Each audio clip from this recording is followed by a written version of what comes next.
Hello students. तो आज के इस ब्रीफ सेशन में हम लोग पढ़ेंगे SIR और steric inhibition of resonance. Upcoming topics में मैं आपको बताऊंगा कि SIR या steric inhibition of resonance effect acidity पे कैसे इफेक्ट डालता है, राइट। तो उसे हम लोग एसिडिटी एंड बेसिसिटी वाले सेगमेंट में देखेंगे। पर आज मैं बताने जा रहा हूँ आपको कि स्टेरिक इनहिबिशन ऑफ रेजोनेंस होता क्या है और इसका इन्फ्लुएंस स्ट्रेन या फिर स्टेरिक स्ट्रेन पे किस तरीके से होगा, या फिर बॉन्ड लेंथ पे इसका इफेक्ट क्या होगा। ठीक है, तो रेजोनेंस हमने पढ़ा हुआ है, तो आज देखते हैं कि स्टेरिक इनहिबिशन ऑफ रेजोनेंस क्या है। तो आपको पता है कि for resonance all the atoms covered by delocalized electrons must lie in a plane और नियरली प्लेन, राइट। यानी कि प्लानर स्पीसीज में ही आप देखते हो कि रेजोनेंस हो सकता है, तो उसका सारे ग्रुप्स का प्लेन पे होना इंपॉर्टेंट है। लेकिन कई सारे एग्जाम्पल ऐसे हैं, many examples are known where resonance is reduced और prevented because of the atoms are sterically forced out of the plane, right. तो कई केस आप देखोगे कि जहाँ पे रेजोनेंस या तो मिनिमाइज हो गया है या फिर प्रिवेंट हो गया है, मतलब कि रेजोनेंस नहीं हो रहा है। आपको लगेगा कि कॉन्जुगेशन तो है, लेकिन वहाँ देखोगे कि रेजोनेंस ही नहीं है। और इसका रीज़न क्या होगा कि प्लानरिटी का लॉस हो जाता है। जैसे ऐसा कुछ केस हमने एरोमेटिसिटी में भी देखा था कि अगर आप साइक्लो ऑक्टा टेट्राइन देख रहे हो, तो इस तरह के स्ट्रक्चर में ये टब शेप को अक्वायर कर लेता है, और टब शेप को अक्वायर करने की वजह से रेजोनेंस प्रिवेंट हो जाता है, राइट। रेजोनेंस क्यों प्रिवेंट हो जाएगा? क्योंकि टब शेप्ड का मतलब है कि ये नॉन प्लानर हो गया, 3D में चला गया, और यहाँ पर रेजोनेंस प्रेजेंट नहीं है, इसलिए ये नॉन एरोमेटिक हो जाता है इंस्टेड ऑफ एंटी एरोमेटिक। ठीक है, तो यहाँ पे भी हम लोग देखते हैं कुछ ऐसे एग्जाम्पल जहाँ पे आपको लगेगा कि कॉन्जुगेशन है, लेकिन रेजोनेंस या तो नहीं होगी या फिर रिड्यूस्ड होगी। क्यों? Because of non planarity of the form. तो देखते हैं इसका कॉन्सिक्वेंसेस क्या है। एक तो एग्जांपल हमने लिया है पिक्राइल आयोडाइड का। मान लो OH होता I की जगह पे, इसको हम लोग पिक्रिक एसिड कह देते हैं, राइट। तो पिक्रिक एसिड में अगर हमने OH को रिप्लेस कर दिया I से, तो इसका नाम होगा पिक्राइल आयोडाइड। तो पिक्राइल आयोडाइड में क्या है कि जो ऑर्थो ग्रुप पे नाइट्रो ग्रुप लगा हुआ है, यहाँ पे CN की बॉन्ड लेंथ ज़्यादा होगी पैरा ग्रुप के नाइट्रो से। तो पैरा ग्रुप के नाइट्रो में जो C की, यानी कि ये वाला जो पार्ट है, जो बॉन्ड लेंथ है C और N का, ये बॉन्ड लेंथ आपको कम दिख रहा है पैरा पे, और ऑर्थो पे ज़्यादा दिख रहा है। मतलब A की बॉन्ड लेंथ B से ज़्यादा होगी। क्वेश्चन होगा क्यों ऐसा हुआ? क्योंकि B जो है, यानी कि जो पैरा पे पार्ट है, ये रेजोनेंस में पार्टिसिपेट कर रहा है, और अगर ये रेजोनेंस में पार्टिसिपेट करेगा तो पार्शियल डबल बॉन्ड कैरेक्टर आएगा, जिससे बॉन्ड की लेंथ कम आ जाएगी।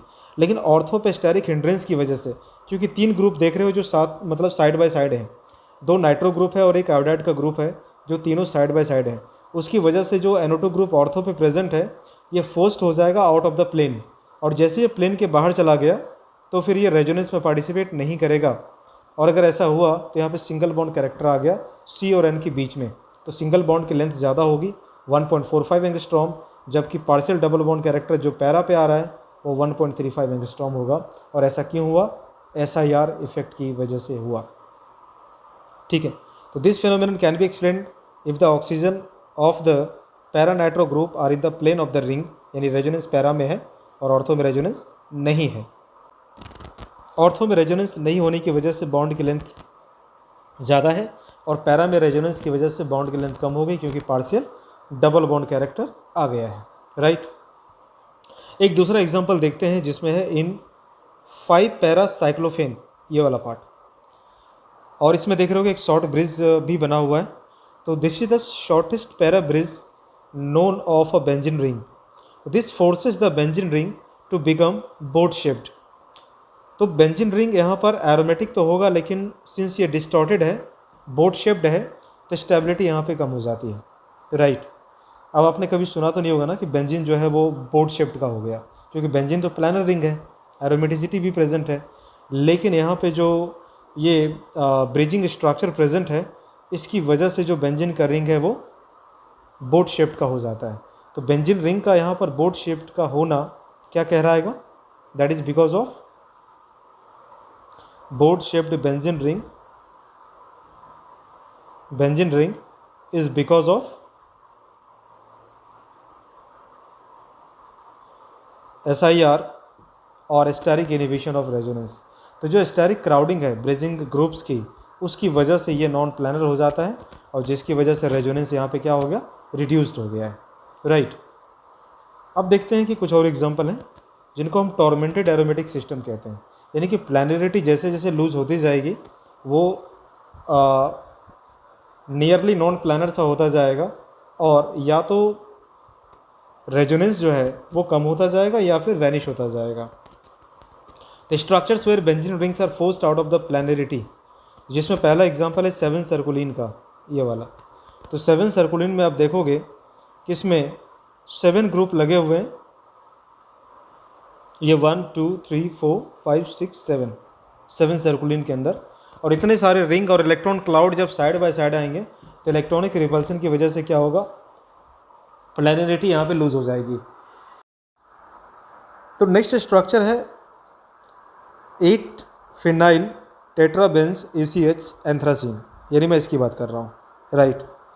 तो यहाँ पे भी आप देखोगे कि जो इतने सारे रिंग्स लगे हुए फ्यूज रिंग्स लाइक सिस्टम आपको दिखाई दे रहा है, और यहाँ पर भी स्टेरिक क्राउडिंग इतनी ज़्यादा होगी, इलेक्ट्रॉनिक रिपल्सन इतना ज़्यादा होगा कि स्ट्रक्चर आपका नॉन प्लानर सा हो जाता है, और ऐसे एरोमेटिक सिस्टम को भी हम टॉर्मेंटेड एरोमेटिक सिस्टम कहते हैं, राइट। और एक और एग्जांपल यहाँ पे देखो कि बेंजीन रिंग के ऑल 6 वैलेंसीज में हाइड्रोजन को रिप्लेस किया हुआ है किसी ग्रुप से, जैसे NB2 है, NO2, N82, NO2, N82 और NO2। तो इतने सारे ग्रुप जो लगे हुए हैं, तो N82 के 3 ग्रुप लगे हुए हैं और NO2 के 3 ग्रुप लगे हुए हैं। तो इसकी वजह से जो 6 ग्रुप में, और हर एक नाइट्रोजन पे लोन पेयर ऑफ इलेक्ट्रॉन भी प्रेजेंट है, आप इसे भी ध्यान में दो, उसकी वजह से स्टेरिक क्राउडिंग इतनी ज़्यादा हो जाएगी कि ये स्ट्रक्चर आपका नॉन प्लानर हो जाएगा। तो इसे भी हम लोग टॉर्मेंटेड एरोमेटिक सिस्टम कहेंगे। तो अगले किसी सेशन में मैं आपको एसिडिटी पे इफेक्ट SIR का, स्टेरिक इनहिबिशन ऑफ रेजोनेंस का क्या आता है, वो भी बताऊंगा।